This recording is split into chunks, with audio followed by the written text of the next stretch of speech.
Lymphoma basically lymph nodes के cancer को कहा जाता है।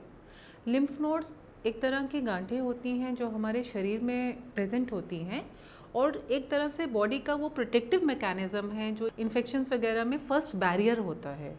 तो कई बार लिम्फ नोड्स में सूजन आ जाती है या जैसे कई बार मरीज़ कहते हैं कि गांठों का वो गांठें दिखने लग गई है, वो एक्चुअली लिम्फ नोड की गांठें होती है कि लिम्फ नोड सूज के बड़े हो जाते हैं। और ऐसे ही प्रेजेंटेशन होती है लिम्फोमा की, जिसमें शरीर में गांठें के साथ मरीज़ हमारे पास पहली बार आता है। कभी गले में गांठें हो गई या बगल में गांठें हो गई। सबसे ज़्यादा इम्पॉर्टेंट ये जानना है कि हर गांठ का मतलब कैंसर नहीं होता, क्योंकि कई बार ऐसा होता है कि गले की गांठें इस वजह से भी हो सकती है क्योंकि गले में इन्फेक्शन है या दांत खराब है, तो ज़रूरी नहीं है कि वो लिम्फोमा ही होए। बट इन्फेक्शन जब नहीं है तो वो कैंसर भी हो सकता है, लिम्फोमा भी हो सकता है। इसलिए अगर कहीं पे शरीर में गांठें हैं और ख़ासकर अगर वो गांठें रीसेंट है, मतलब थोड़े टाइम पहले आई हैं और वो साइज़ में बढ़ती जा रही हैं, तो उसकी तरफ ध्यान देना बहुत ही ज़रूरी हो जाता है। जनरली गांठों का सबसे पहला टेस्ट होता है जिसे बहुत ज़्यादातर डॉक्टर FNAC कहते हैं। आप अगर गांठें लेके किसी भी डॉक्टर के पास जाएंगे तो सबसे पहले डॉक्टर आपको एक FNAC या फाइन नीडल एस्पिरेशन साइटोलॉजी का टेस्ट बोलता है, ये जांच कराने के लिए। इन्फेक्शन वगैरह को ये या ट्यूबरक्लोसिस वगैरह को ये जांच बड़ी अच्छी तरह से पकड़ लेती हैं। पर अगर हम लिम्फोमा सस्पेक्ट कर रहे हैं तो FNAC शायद पूरी तरह से संपूर्ण नहीं है उसका डायग्नोसिस बनाने के लिए। इन केसेस में हमें एक्सिजन बायोप्सी या पूरी गांठ निकालना बेहतर माना जाता है ताकि उसका प्रॉपर डायग्नोसिस बना दिया जाए।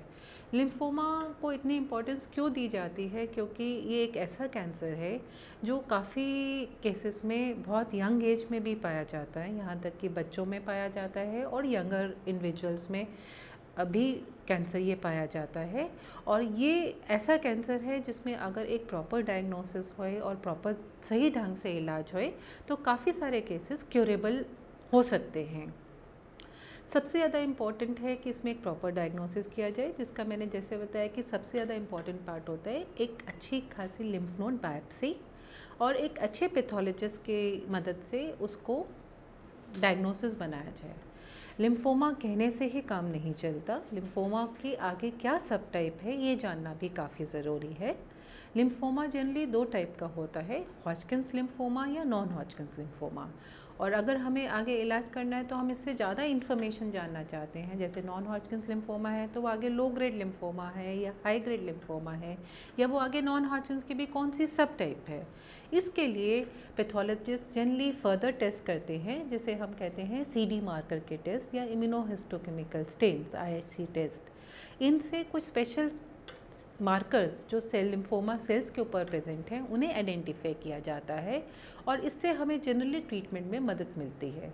जैसे अगर आपके लिम्फोमा सेल्स में ये बताया जाता है कि वो CD20 पॉजिटिव है तो कुछ दवाइयाँ हैं जो CD20 के अगेंस्ट ही जैसे डेवलप करी गई हैं, जैसे मोनोक्लोनल एंटीबॉडी जिसको कहा जाता है रिटुक्सीमैब, जो CD20 पॉजिटिव लिम्फोमास में अगर कीमोथेरेपी के साथ दी जाती है तो उसके रिजल्ट्स कीमोथेरेपी के मुकाबले में काफ़ी ज़्यादा सुपीरियर या बेहतर होते हैं।